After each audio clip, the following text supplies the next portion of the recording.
بسم اللہ الرحمن الرحیم۔ السلام علیکم ناظرین، آج ہم راستہ کہانی لے کر آپ کی خدمت میں حاضر ہیں۔ مجھے راستہ بتاؤ، ونڈی نے جیسے سنا ہی نہیں کہ اس بوڑھے نے اسے کیا کہا۔ وہ تو اس کا چہرہ دیکھ کر ہی کانپ اٹھی تھی۔ بوڑھے آدمی کا چہرہ بہت ہی بدنما اور بدصورت تھا۔ اس کے چہرے کی جلد جگہ جگہ سے زخموں اور جوریوں سے بھری پڑی تھی۔ اس کے بال گندے بکھرے اور الجھے ہوئے تھے اور آنکھیں خدا کی پناہ یوں پھٹی ہوئی تھی جیسے ابھی باہر کو ابل پڑیں گی۔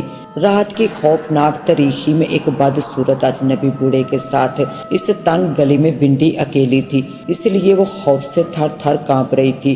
اس کے سینے میں اس کا دل پوری قوت سے تھک تھک کر رہا تھا۔ اسے خود کو سنبھالنے میں کچھ وقت لگا، جب ہی اسی بوڑھے بدنما آدمی نے اپنی بھاری آواز میں ایک بار پھر ونڈی سے کہا، مجھے راستہ بتاؤ۔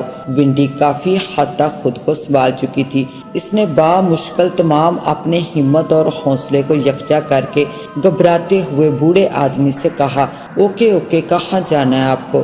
ونڈی کے کہنے پر جب اس بوڑھے نے اسے وہ پتہ بتایا جہاں وہ جانا چاہتا تھا، تو وہ پتہ سن کر ونڈی کی ریڑھ کی ہڈی میں خوف کی لہر دوڑ گئی، جبکہ وہ پتہ ونڈی کے اپنے گھر کا تھا۔ وہ اس کی نظروں سے دور ہونے کے لیے بھاگ کھڑی ہوئی، لیکن اس کی سوچ بتا رہی تھی کہ اس کے ساتھ کچھ ہونے والا ہے۔ ایک دلچسپ اور سنسنی خیز کہانی۔ رات کے گہرے سائے چار سو پھیل چکے تھے۔ دسمبر کی گہری تاریخ رات تھی، جس کے باعث سردی بھی اپنے عروج پر تھی۔ تمام سڑکیں ذی روح سے خالی اور سنسان تھی۔ چاروں طرف سناٹا سائیں سائیں کر رہا تھا۔ آسمان پر چاند کی اوٹ سے مدھم روشنی کے ساتھ جلوہ افروز تھا۔ ستاروں کا قطعی نام و نشان نہیں تھا۔ یہ رات کے کوئی 9-10 بجے کا وقت ہوگا، مگر یوں معلوم ہوتا تھا کہ جیسے آدھی سے زیادہ رات بیت گئی ہو۔ تمام لوگ اپنے اپنے گھروں میں بند ہو کر مختلف مشاغل میں مصروف تھے، جبکہ ایسی گہری تاریخ اور سنسان رات میں جوان سالہ ونڈی وائٹ پینٹ شرٹ میں ملبوس اپنی جیکٹ کی جیبوں میں دونوں ہاتھ ڈالے اور سر پر ٹوپی پہنے اپنے گھر کی جانب چلی جا رہی تھی۔ ونڈی 18 سال کی خوبصورت دوشیزہ تھی، جو اس وقت اپنی دوست کے گھر سے فلم دیکھنے کے بعد اپنے گھر کی جانب لوٹ رہی تھی۔ ونڈی کی دوست نے اسے اس سرد رات میں اکیلے گھر جانے سے بہت روکا، مگر ونڈی نے اتنا کہہ کر بات ختم کر دی کہ اس کا گھر زیادہ دور نہیں ہے۔ چنانچہ اب وہ اپنے تمام ہمت اور حوصلے کے ساتھ اپنے گھر کی جانب رواں دواں تھی۔ ونڈی نے گھر جلدی پہنچنے کے لیے شارٹ کٹ سے جانے کا فیصلہ کیا اور بڑی سڑک سے اتر کر ایک تنگ گلی کے اندر پلٹ گئی۔ تنگ گلی میں چلتے ہوئے ونڈی کو گلی کے بیچوں بیچ کوئی ہیولا کھڑا دکھائی دیا۔ کیونکہ گلی تنگ تھی اور جانے کا کوئی اور راستہ بھی نہیں تھا، اس لیے ونڈی اس ہیولے سے کچھ فاصلے پر رک گئی، کیونکہ وہ ہیولا ونڈی کے راستے میں حائل تھا۔ ونڈی کے رکتے ہی وہ ہیولا ونڈی کی طرف بڑھا، کیونکہ وہ ہیولا ونڈی کے راستے میں حائل تھا۔ ونڈی کے رکتے ہی وہ ہیولا ونڈی کی جانب پیچھے کو پلٹا۔ چاند کی مدھم روشنی میں ونڈی نے اس کا چہرہ دیکھا تو دہشت زدہ ہو گئی۔ وہ کوئی بوڑھا آدمی تھا جو اپنی بھاری آواز میں ونڈی سے مخاطب ہوا، مجھے راستہ بتاؤ۔ ونڈی نے جیسے سنا ہی نہیں کہ اس بوڑھے نے اسے کیا کہا۔ وہ تو اس کا چہرہ دیکھ کر ہی کانپ اٹھی تھی۔ بوڑھے آدمی کا چہرہ بہت ہی بدنما اور بدصورت تھا۔ اس کے چہرے کی جلد جگہ جگہ سے زخموں اور جوریوں سے بھری پڑی تھی۔ اس کے بال گندے بکھرے اور الجھے ہوئے تھے اور آنکھیں خدا کی پناہ یوں پھٹی ہوئی تھی جیسے ابھی باہر کو ابل پڑیں گی۔ رات کی خوفناک تاریکی میں ایک بدصورت اجنبی بوڑھے کے ساتھ اس تنگ گلی میں ونڈی اکیلی تھی، اس لیے وہ خوف سے تھر تھر کانپ رہی تھی۔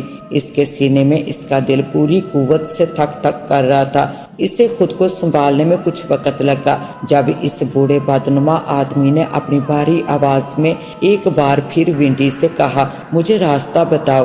ونڈی کافی حد تک خود کو سنبھال چکی تھی۔ اس نے مشکل سے تمام اپنے ہمت اور حوصلے کو یکجا کر کے گھبراتے ہوئے بوڑھے آدمی سے کہا، اوکے کہاں جانا ہے آپ کو؟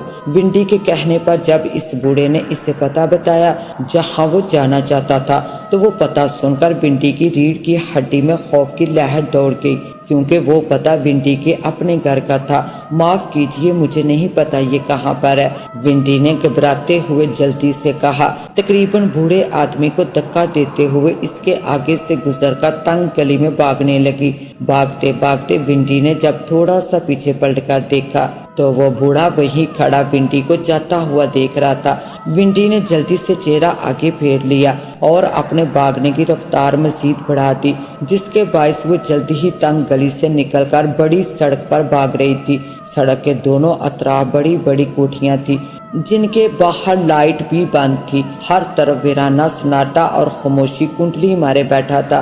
ونڈی اس قدر دہشت زدہ ہو گئی تھی کہ اس نے ایک پل کے لیے بھی رکنا مناسب نہ سمجھا اور بے تحاشا بھاگتی رہی۔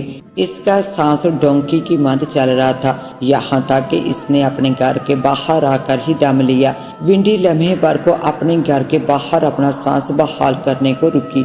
اس کا سانس بری طرح پھول چکا تھا۔ وہ لمبی لمبی سانسیں لے کر خود کو پرسکون کرنے لگی۔ ونڈی کا گھر ایک علاقے میں تھا جو اس وقت پورے کا پورا اندھیرے میں ڈوبا ہوا تھا۔ ونڈی نے ایک سرسری سی نگاہ اپنے گرد و نواح میں ڈالی، یہ دیکھنے کے لیے کہ کہیں اس بوڑھے آدمی نے اس کا پیچھا تو نہیں کیا، مگر پوری گلی سنسان اور ویران تھی۔ ونڈی نے سکون کی ایک گہری سانس خارج کرتے ہوئے اپنی پینٹ کی جیب سے گھر کی چابی نکال کر دروازے میں ڈال دی اور دروازہ کھل گیا اور ونڈی اندر داخل ہو گئی۔ گھر مکمل تاریکی میں ڈوبا ہوا تھا۔ ونڈی ابھی دروازہ بند کرنے کو پلٹنے ہی والی تھی کہ جب ہی گھر کے اندر سے گہری خاموشی کو رونتی ہوئی ایک باری آواز گونجی، مجھے راستہ بتاؤ۔ وہ بری طرح کانپ گئی اور پھر دیکھتے ہی دیکھتے وہ بوڑھا اس کے نزدیک پہنچا اور اس کے جسم پر ہاتھ پھیرنے لگا۔ بس وہ مدہوش ہوتی گئی، ایسی مدہوش ہوئی کہ وہ اٹھ نہ سکی۔ وہ مدہوشی موت کی مدہوشی تھی، ہاں اس کی موت کا یہی راستہ تھا۔